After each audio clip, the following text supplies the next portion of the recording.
இந்த உலகத்தில் மனிதர்கள் வாழ்ந்துட்டு இருக்காங்க. திடீர்னு அவங்க இறந்துட்டாங்கன்னா அவங்க என்ன ஆவாங்க? திருப்பி அவங்களுடைய வாழ்க்கை எப்படி இருக்கும்? இறந்ததுக்கு அப்புறம் அவங்களுக்கு வாழ்க்கை இருக்கா? இதை பற்றி ஆராய்ச்சி நிறைய பேர் செஞ்சுட்டு இருக்காங்க. இதை நம்ம கேள்விப்பட்டுட்டு தான் இருக்கோம். ஆனால் இதில் இன்னைக்கு நம்ம பார்க்க போகிறது, இறந்ததுக்கு அப்புறம் நம்ம ஆத்மா என்ன ஆகும் அப்படின்னுங்கிற மாதிரி தான் பார்க்க போகிறோம். அதுவும் சுவாரஸ்யமான, திகிலூட்டம், அதுவும் பயங்கரமாக இருக்கிற ஒரு முக்கியமான சாப்டர் தான் நம்ம எடுத்து பார்க்க போகிறோம். வாங்க நம்ம வீடியோக்குள்ளே போய் என்ன நடக்குன்னு பார்த்துட்டு வந்துடலாம். ஒரு மனிதன் இறந்ததுக்கு அப்புறம் அவனுடைய ஆத்மா என்ன ஆகும் அப்படின்னுங்கிறதுக்காண்டி நம்ம பைபிளையும் எடுத்துக்கிட்டோம், அதே மாதிரி புராணங்கள் படியும் எடுத்துக்கிட்டோம், அதே மாதிரி அறிவியல், சயின்ஸ், விஞ்ஞானம், அது மட்டும் இல்லாமல் ஆராய்ச்சி, இது மூலம் தெரியப்பட்ட அனைத்து விஷயங்களும் உங்களுக்கு இந்த வீடியோவில் நான் சொல்கிறேன். ஸ்கிப் பண்ணாமல் தொடர்ந்து பாருங்கள், முக்கியமான விஷயங்களை எல்லாம் தெரிஞ்சுக்குங்க. பைபிள் முறைப்படி ஒரு மனிதன் இறந்ததுக்கு அப்புறம் அவனுடைய ஆத்மா முழுசாக ரெஸ்ட் எடுக்குமா? அதுக்கப்புறம் ஒவ்வொரு ஆத்மாவும் ஒரு கடைசி தீர்ப்பு வர்ற வரையும் காத்திருக்குமா? நம்ம நல்லது செஞ்சுருந்தா சொர்க்கத்துக்கும், கெட்டது செஞ்சுருந்தா நரகத்துக்கும் போகும் அப்படின்னுங்கிற மாதிரி பைபிள் சொல்கிறாங்க. இந்து புராணங்கள் படி என்ன சொல்கிறாங்கன்னா, ஒரு மனிதன் இறந்ததுக்கு அப்புறம் அவன் செய்த நல்லது கெட்டது பொறுத்து அவன் ஆத்மா நரகத்துக்கும் போகும், சொர்க்கத்துக்கும் போகும். அந்த ஆத்மா சொர்க்கத்திலோ நரகத்திலோ வாழ்ந்ததுக்கு அப்புறம் நம்ம ஆத்மா இன்னொரு உடலில் அனுப்பி வைப்பாங்களாம். அது ஒரு மனித உடலாகவும் இருக்கலாம், அல்லது மிருக உடலாகவும் இருக்கலாம். இது ஒரு சயின்டிக்கான ஒரு ப்ராசஸ் மூலம் நடக்கும் அப்படின்னுங்கிற மாதிரி சொல்கிறாங்க. இதே அறிவியல் பூர்வமாக ஒரு மனிதன் இறந்ததுக்கு அப்புறம் அவன் என்ன ஆவான்னு இன்ன வரையும் துல்லியமாக சொல்ல முடியல அப்படின்னுங்கிறாங்க. ஆனால் யூகே நாட்டை சேர்ந்த ஒரு பிரபலமான ஒரு ப்ரொஃபஸர் ஷாம்பார்னியா ஒரு மனிதன் செத்ததுக்கு அப்புறம் என்ன ஆவான் என்று நிறைய ஆராய்ச்சி பண்ணியிருக்காரு. இறந்ததுக்கு அப்புறம் வாழ்க்கை எப்படி இருக்கும், என்ன மாதிரி இருக்கும் அப்படின்னுங்கிற மாதிரி ஆராய்ச்சியில் ஈடுபட்டும் போது ஒரு மனிதன் இறந்ததுக்கு அப்புறம் அவன் என்ன ஆவான்னுங்கிற துல்லியமாகவும் தெளிவாகவும் சொல்லியிருக்காரு. வாங்க அதை பற்றி நம்ம சுவாரஸ்யமாக தெரிஞ்சுக்கலாம். இறப்புக்கு பின்னாடி வாழ்க்கை இருக்குன்னு இதை நிரூபிக்கணும்னு சொல்லி ஷாம்பார்னியா சில ஆதாரங்களை தயார் செய்தார். அறிவியல் படி இதயம் எப்போ துடிச்சு நிற்குதோ மனிதன் இறந்ததுக்கு சமம். இதய துடிப்பு நிற்கும் போது அனைத்து உறுப்பும் செயலிழந்துடும் அப்படின்னுங்கிற மாதிரி கன்ஃபார்மாக சொல்லியிருக்காரு. அதே மூளை மட்டும் கொஞ்சம் நேரம் செயல்படும் அப்படின்னுங்கிற மாதிரியும் சொல்லியிருக்காரு. இதய துடிப்பு நிற்கும் போது அறிவியல் படி கான்சியஸ் வெளியில் வருமா? அதை தான் ஆன்மீக ரீதி ஆத்மான்னு சொல்கிறோம். இதே விஞ்ஞானப்படி ஒரு மனிதன் இறந்ததுக்கு அப்புறம் அவனுடைய உணர்வு ஒரு சில மணி நேரம் சுற்றிட்டு இருக்குமா? இதய துடிப்பு நின்றவுடன் நம்ம இறந்து போக மாட்டோமா? நம்முடைய ஒவ்வொரு உறுப்பும் செயலிழக்க ஆரம்பிக்குமா? அப்படி அனைத்து உறுப்பும் செயலிழந்ததுக்கு அப்புறம்தான் நம் இறந்து போவோமா? இதே ப்ரொஃபஸர் ஷாம்பார்னியா இதய துடிப்பு நின்றதுக்கு அப்புறம் உயிர் பிழைந்த கிட்டத்தட்ட 120 நோயாளிகளை இன்டர்வியூ பண்ணார். அதில் அவங்க என்ன சொன்னாங்க என்று இதய துடிப்பு நின்றதுக்கு அப்புறம் உங்களுக்கு என்ன ஆச்சு அப்படின்னுங்கிறத அவர் கேட்க ஆரம்பிக்கிறாரு. வாங்க சுவாரஸ்யமாகவே தெரிஞ்சுக்குவோம். அவங்க என்ன சொன்னாங்கன்னா, ஒரு பிரகாசமான ஒளியை அவங்க பார்த்ததாகவும், அது மட்டும் இல்லாமல் இப்போ இதய துடிப்பு நின்னதுக்கு அப்புறம் ஆக்சிஜன் இல்லாமல் மூளை செயல்படும் அப்படின்னுங்கிற மாதிரி விஞ்ஞான ஆராய்ச்சி சொல்லியிருக்கனால அவங்க அடுத்து இதையும் சொல்கிறாங்க. எப்படி சொல்கிறாங்கன்னா, நாங்கள் இறந்ததுக்கு அப்புறம் ஒரு பிரகாசமான ஒரு ஒளியை பார்த்தோம். அந்த ஒளி மூலம் போகும்போது எங்கள் அப்பா அம்மா, அதாவது அவங்களுடைய அப்பா அம்மா அவங்கள கைப்பிடிச்சு கூப்பிட்டு போனதாகவும், ஏதோ ஒரு இடத்துக்கு போயிட்டே இருந்த மாதிரி அவங்க சொல்லியிருக்காங்க. ஒரு முறை ஷாம்பார்னியா ஆராய்ச்சி போது ஒரு மனிதன் இறந்து போகிறான். அதாவது இதய துடிப்பு நின்று விடுகிறது. சில நிமிடங்களுக்கு அப்புறம் அந்த மனிதனுக்கு இதயம் துடிக்க ஆரம்பித்து விடுகிறது. இதை அந்த ஹாஸ்பிட்டலில் உள்ள எல்லா டாக்டரும் பயங்கரமாக ஆராய்ச்சி செய்கிறாங்க. இது எப்படி நடந்தது என்று எல்லா பேரும் பயங்கரமாக ஒரு ஆராய்ச்சியில் ஈடுபட்டு இருக்காங்க. அப்போ தான் அவங்க ஒன்று புரிஞ்சுக்கிறாங்க. அதாவது ஆற்றலை ஆக்கவோ அழிக்கவோ முடியாது, ஆற்றலை இன்னொரு நிலைக்கு தன்னை மாற்றிக்கொள்ள முடியும் அப்படின்னுங்கிற ஒரு சயின்டிஃபிக்கலான ஒரு உண்மையை தெரிஞ்சுக்கிறாங்க. இதை நம்ம மனித உடம்போடு ஒப்பிட்டு பார்த்தோம்னா, மனித உடம்பில் உள்ள ஒரு ஆத்மா, அந்த ஆத்மாவை யாரும் உருவாக்கவோ அல்லது அழிக்கவோ முடியாது. ஆனால் இந்த ஆத்மாவை மனித உடம்பில் இருந்து இன்னொரு உடம்புக்கு, அதாவது மிருக உடம்புக்கோ உருமாற்றம் அடையலாம் என்று சில பேர் சொல்கிறாங்க. ஆனால் இதை அறிவியல் ரீதியாக நம்ம இன்னும் நிரூபிக்கப்படலை. மரணத்தின் விளிம்பு வரை சென்று வந்தவங்க என்ன சொன்னாங்கன்னா, அவங்க இறந்ததுக்கு அப்புறம் ஏதோ உருவங்கள் அவங்கள கொண்டு சென்றதாகவும், அது இந்து புராணங்கள் படி யம தூதர்களாக இருக்கலாம் என்றும், கிறிஸ்துவ முறைப்படி அது தேவ தூதர்களாக இருக்கலாம் என்றும் சில பேர் சொல்லியிருக்காங்க. ஆனால் இது அறிவியல் ரீதியாக இன்னும் நிரூபிக்கப்படலை. மரணத்தின் விளிம்பு வரை சென்று உயிர் பிழைத்தவர்கள் யாரும் சாதாரணமாக உயிர் பிழைக்கவில்லை. அவங்க சிபிஆர் மற்றும் கார்டிக் எலக்ட்ரிவேஷன் மூலம் தான் உயிர் பிழைச்சிருக்காங்க. அப்படி உயிர் பிழைத்த ஒரு சிறுவனிடம் ப்ரொஃபஸர் ஷாம்பார்னியா இறந்ததுக்கு அப்புறம் உனக்கு என்ன நடந்தது என்று கேட்கிறாரு. அதற்கு அந்த சிறுவன் எனக்கு ஒரு வெளிச்சம் தென்பட்டதாகவும் அப்புறம் தன்னை தைரியப்படுத்தி கொண்டதாகவும் சொல்லியிருக்கான். இன்னும் சில கேசஸ் டெட் கண்டிஷன் போய் சில டாக்டர் காப்பாற்றினதுக்கு அப்புறமும் அந்த பேஷண்ட் தன்னை சுற்றி என்ன நடந்தது என்று சொல்லியிருக்காங்க. அதுலேயும் சில பேர் தன் ஆத்மா வெளியில் வந்து தன்னுடைய ஆப்ரேஷனை பார்த்ததாக சொல்கிறாங்க. இப்போ 28 வயதான டேவிட் அவங்க ஆர்மியில் வேலை பார்த்துட்டு திடீரென்று ஏற்பட்ட தாக்குதல் காரணமாக அவருக்கு பயங்கரமான அடிபட்டு ஹாஸ்பிட்டலில் சேர்க்கப்பட்டு அவருக்கு கிட்டத்தட்ட 20 நிமிடங்கள் இதய துடிப்பே இல்லை. அவரை டாக்டரை பரிசோதித்து இவர் இறந்து விட்டார்னு போர்டும் எழுதி மாட்டிட்டாங்க. பிறகு அவர் உயிரோடு எழுந்து வந்து அவருக்கு என்ன நடந்தது என்று அவர் சொல்லியிருக்காரு. வாங்க அதை பற்றி நம்ம தெரிஞ்சுக்கலாம். இறந்ததாக சொல்லப்பட்ட டேவிட் உயிர் பிழைத்து வந்து என்ன சொன்னார்னா, அவர் கண் திறந்து பார்க்கும்போது ஒரு அழகான இடத்துல இருந்ததாகவும் அந்த அடிபட்ட உணர்வு எதுவுமே அவருக்கு இல்லையாகவும் ரொம்ப சந்தோஷமான ஒரு சூழ்நிலையில் அவர் இருந்ததாகவும் ரொம்ப சுறுசுறுப்பாகவும் இருந்ததாகவும் அது மட்டும் இல்லாமல் ரொம்ப தூரத்தில் இருக்கிற ஒரு இசையை கேட்டு போகும்போது ஒரு பிரகாசமான ஒரு ஒளி தென்பட்டது. அந்த ஒளியை நோக்கி நான் போயிட்டு இருக்கும்போது ஒரு பிரம்மாண்ட நிலையில் ஒரு கை வெளியே வந்து தன்னுடைய கையை பிடிச்சதாகவும் சொல்லியிருக்காரு. அந்த வெளிச்சத்தை பார்க்கும்போது அவர்கிட்ட இருந்த அந்த ஒரு சந்தோஷத்தை அவரால் வெளியில் சொல்ல முடியல. அப்படி ஒரு சந்தோஷமாக எனக்கு இருந்தது. அதை என்னால் சொல்ல முடியல அப்படின்னுங்கிற மாதிரியும் அந்த வெளிச்சத்தை கூட்டிகிட்டு போனதுக்கு அப்புறம் அவர் ஒரு அதிசயமான ஒரு காட்சியை பார்த்ததாகவும் சொல்லியிருக்காரு. அது மட்டும் இல்லாமல் அப்படி ஒரு அதிசயமான காட்சியை வாழ்நாளில் இதுவரை நான் பார்த்ததும் இல்லை என்றும் சொல்லியிருக்காரு. அது இடது பக்கம் வந்து பார்த்திங்கன்னா வெறும் மரமாகவும் வலது பக்கம் வெறும் பூக்களாலும் பிறகு அவரை கூட்டிகிட்டு வந்த நபர் திடீரென்று காணாமல் போனதாகவும் அப்படி முன்னோக்கி போக அவருக்கு ஏதோ ஒரு இனம் புரியாத ஒரு சந்தோஷம் இருந்துக்கிட்டே இருந்ததாகவும் சொல்லியிருந்தார். டேவிட் அப்படியே முன்னோக்கி நடக்கும்போது அது ஒரு இருட்டாகவும் அந்த இருட்டுக்குள்ளே போயிட்டே இருக்கும்போது அவர் குழந்தை பருவத்தில் இப்போ அடிபட்டு இருக்கிற நிலைமை வரையும் இருக்கிற எல்லாமே அவருக்கு காட்சியாகவே அதில் தென்பட்டதாகவும் அவர் தெளிவாகவே சொல்லியிருக்காரு. இப்போ டேவிட் வந்து முன்னோக்கி நடக்கும்போது ஒரு சரியான இருட்டு, அந்த இருட்டை நோக்கி பார்த்துக்கிட்டே இருக்கும்போது அவர் சின்ன வயசுல இருந்து இப்போ வரையுமே அவர் என்ன பண்ணார் ஏது பண்ணார் அப்படின்னுங்கிற மாதிரி சில இனிப்பான அனுபவம் கசப்பான காட்சிகள் அனைத்துமே அதில் தென்பட்டதா.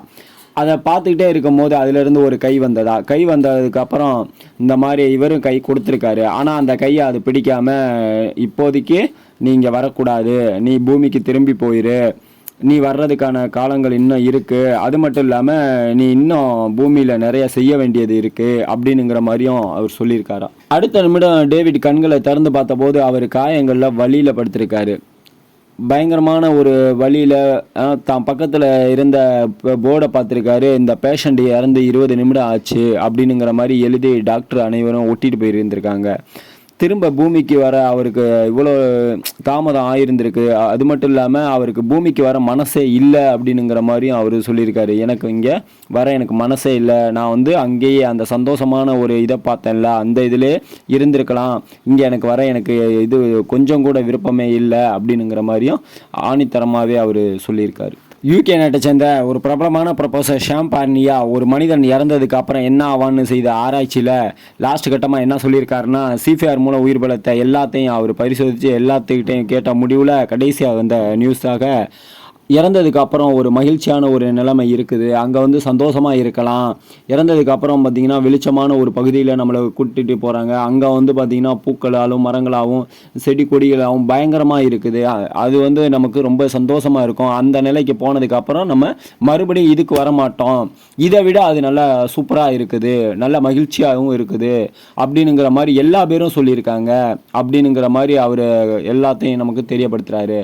அது மட்டும் இல்லாமல் இப்போ வாழ்கிற வாழ்க்கையை விட இறந்ததுக்கு அப்புறம் இன்னும் அருமையாகவும் இருக்கும், வாழ்க்கை ரொம்ப சிறப்பாகவும் இருக்கும், நம்ம ஆத்மா வந்து அடுத்த நிலைமைக்கு போகும்போது இன்னும் நல்லா இருக்கும் அப்படின்னுங்கிற மாதிரியும் சொல்லியிருக்காங்க. இது அனைத்துமே வந்து பார்த்திங்கன்னா இறந்து பிழைத்தவர்கள் சொன்ன பதிலாக தான் நம்ம எடுத்துக்கிறோம். காரணம் என்னென்னா, பிரபல ஆராய்ச்சியாளர் அதாவது ப்ரொஃபஸர் ஷாம் பார்னியா சொன்னதை வச்சு தான் உங்களுக்கு நான் எல்லாமே இப்போ நான் சொல்லியிருக்கேன். இது அனைத்துமே உண்மையான தகவல் மட்டுமே தான் நம்ம இது டெலிகாஸ்ட் பண்ணுவோம். அது அனைத்துமே உண்மைனுங்கிறனால தான் இது வந்து நிறையா இடத்துல நம்ம சேகரிச்சிருக்கோம் ஆதாரங்களோட. அதனால் வந்து நீங்கள் இறந்ததுக்கு அப்புறம் மகிழ்ச்சியாக இருக்கலாம் அப்படின்னுங்கிறதுல 100% நீங்கள் நம்பலாம். மக்களே நம்பலாம், நானும் நம்பலாம், நீங்கள் நம்பலாம், எல்லாருமே நம்பலாம். இருந்தாலும் இருக்கிற வாழ்க்கையை நம்ம சந்தோஷமாக வாழ்வோம், இறந்ததுக்கு அப்புறமும் சந்தோஷமாக இருப்போம். அதனால் இறப்பை பற்றியும் கவலைப்பட வேணாம், வாழ்கிறத பற்றியும் கவலைப்பட வேண்டாம். ஆண்டவன் கொடுத்த உயிர் எப்போ வேணாலும் போகட்டும், எப்போ வேணாலும் இருக்கட்டும். இந்த உலகத்துக்கு, இந்த பூமிக்கு நம்ம செய்ய வேண்டிய கடமைகள் நிறையா இருக்குது அப்படின்னுங்கிறதுக்காண்டி நிறையா பேர் இறந்து போனவங்களோட மறுபடியும் இதே பூமிக்கு அனுப்பி வைத்துட்டாங்க. அதை தான் சொல்கிறாரு. நிறையா பேர் போயிட்டு மறுபடியும் வர்றாங்க அப்படின்னுங்கிற மாதிரி. இது வந்து நமக்கு அந்த மாதிரி சூழ்நிலை வேண்டாம். நம்ம உடம்பை நோய் நொடி இல்லாமல் நல்லபடியாக நல்ல எண்ணங்களோட மக்கள்கிட்ட நல்லபடியாக பழகுங்க, நல்லபடியாக சிரிங்க, நல்லபடியாக பேசுங்க, நல்ல எண்ணங்களை வளர்த்துக்கங்க. அது மட்டும் இல்லாமல் நம்ம இந்த உலகத்தில் இருக்கிறது ஒரு வாழ்க்கை மட்டும்தான். இறந்ததுக்கு அப்புறம் என்ன ஆகும் அப்படின்னுங்கிறத ஆராய்ச்சிக்கு போனோம்ன்றா இந்த அளவு தான் தெரிய வருதே தவிர அதுக்கு மேலே இறந்ததுக்கு அப்புறம் என்ன ஆகும் அப்படின்னுங்கிறது யாருக்கும் தெரியவில்லை.